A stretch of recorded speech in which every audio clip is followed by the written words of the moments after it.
Um dos formatos mais interessantes de série é justamente o de antologia, que permite com que você tenha uma liberdade maior para contar uma história com começo, meio e fim, seja dentro de uma temporada como um todo, ou seja num único episódio. Black Mirror, por exemplo, ela é uma série antológica onde cada episódio conta uma história, e American Crime Story é um outro tipo de antologia, onde uma temporada toda conta uma história. E agora chega ao Netflix um novo original, que é uma série antológica animada, chamada Love, Death and Robots. E antes de eu comentar mais sobre ela, se é seu primeiro videozinho aqui no canal, assine aqui embaixo no vermelhinho e deixa um like. Legal, joinha aqui, isso ajuda o YouTube a perceber que esse vídeo é relevante e entregá-lo a mais pessoas. Então deixa o like aqui. Obrigado.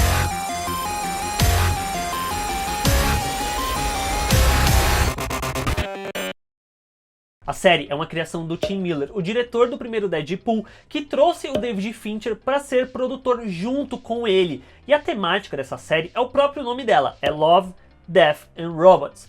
Amor, morte e robôs. E essa vai ser a temática principal, as três principais temáticas dessa série, onde cada episódio vai poder usar uma delas, duas ou até mesmo as três para contar uma história em particular. E por mais que a série seja vendida como ficção científica, ela tem espaço para ir para diferentes gêneros. Ela pode misturar ficção científica com fantasia, ou ser algo mais cômico, ou algo mais de terror. Ele tem espaço para esses diferentes gêneros, para essa mistura de diferentes estilos, e justamente isso vai impactar no espectador, que vai gostar mais de um episódio ou mais de outro, menos de um, menos de outro. E isso é muito interessante justamente por dar essa pluralidade para as histórias que estão sendo contadas. Stop being a whiny pussy and fucking bounce it. Essa temporada tem 18 episódios, com a duração que varia de 6 minutos até 18. E eu particularmente acho que você trabalhar com um curta é tão ou mais complicado do que você trabalhar com um longa, porque você tem um tempo de minuto para apresentar o mundo, dar um contexto e desenvolver a sua história.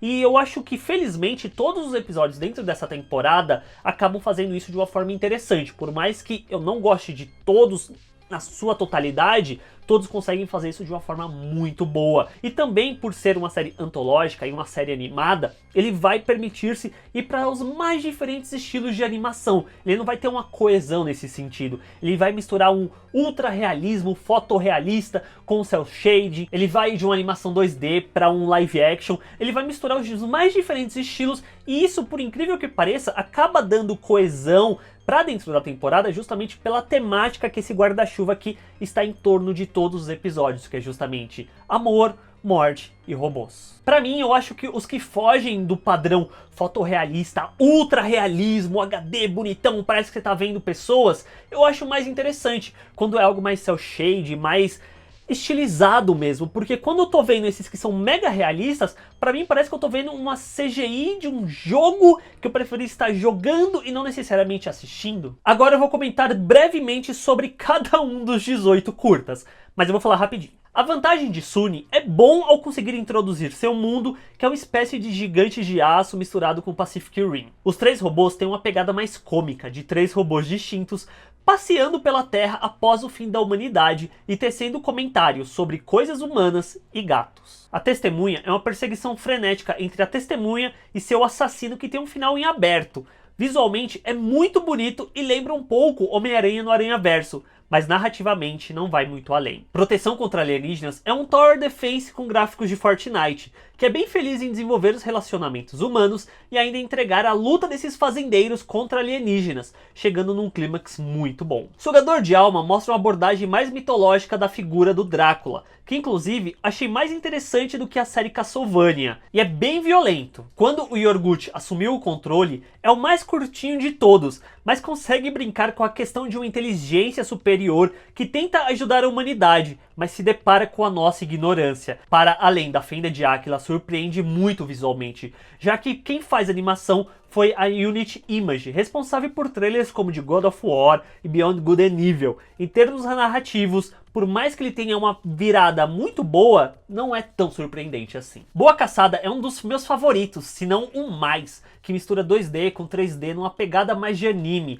e que usa as três temáticas para contar uma história que envolve mitologia chinesa com steampunk, indo de fantasia para ficção científica de uma forma maravilhosa, e que marca justamente por fazer isso tão bem em tão pouco tempo. O Lixão é um dos que eu menos gostei. É uma narrativa mais leve e cartunesca até, que tem uma revelação interessante, mas sem muito peso dentro da temporada como um todo. Metamorphos tem uma premissa muito boa. São lobisomens que são militares, que eles fazem parte do exército. É legal por levar esses seres, os lobisomens no caso, para uma outra perspectiva, mas falta justamente desenvolver mais esse elemento, que dá lugar para uma luta de lobisomens bem legal, mas ainda assim não é tão marcante. A Ajudinha é uma mistura de Gravidade com 127 horas.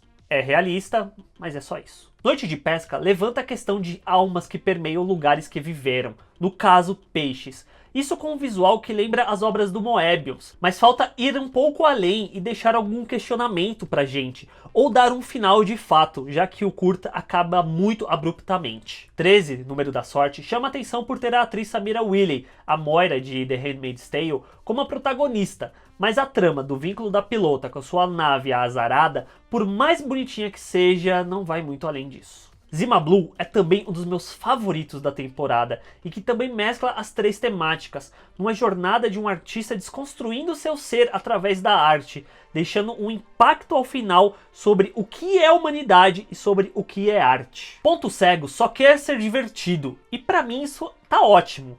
É um pequeno curta de ação de um assalto de robôs que parece ter saído diretamente de um desenho animado da década de 90. A Era do Gelo é dirigido pelo Tim Miller e é o único que possui atores reais, no caso o Topper Grace e a Mary Elizabeth Winstead, acompanhando a evolução de uma sociedade pela geladeira.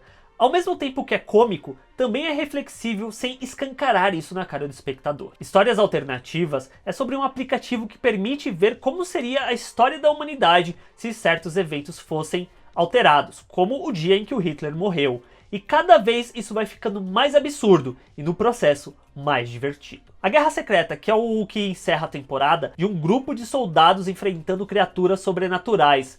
Mas deve ser mais legal jogar do que apenas ficar vendo, já que nenhum desses personagens é desenvolvido ou você se importa com algum deles. Enfim, essa primeira temporada de Love, Death and Robots, ela é muito divertida e prazerosa de ser assistida, justamente por esse formato antológico em que ela deixa você ficar curioso para ver cada novo episódio, para ver cada nova história e como que essa temática vai ser abordada nos seus mais diferentes estilos. E justamente por causa disso, não cansa você maratonar. A única coisa que eu achei bem triste é porque eu sempre fui anotando o estúdio que fez a animação e o nome dos diretores. Tem alguns diretores que se repetem, mas são 18 curtas. Desses 18, só um tem uma mulher dirigindo e ainda assim ela divide a direção com outras 3 pessoas. Então eu acho que se para uma segunda temporada, caso viesse a ter, seria interessante ter mulheres dirigindo também episódios, justamente pra gente ver uma outra visão que não seja somente de homens. Enfim, eu espero que para uma segunda temporada eles expandam a questão de diretores para a gente ter visões diferentes ainda maiores, mas é uma série maravilhosa de qualquer jeito. O meu top 5, eu anotei aqui para falar para vocês, foi em quinto lugar A Testemunha, em quarto A Era do Gelo, em terceiro Os Robôs, em segundo Zima Blue, em primeiro Boa Caçada.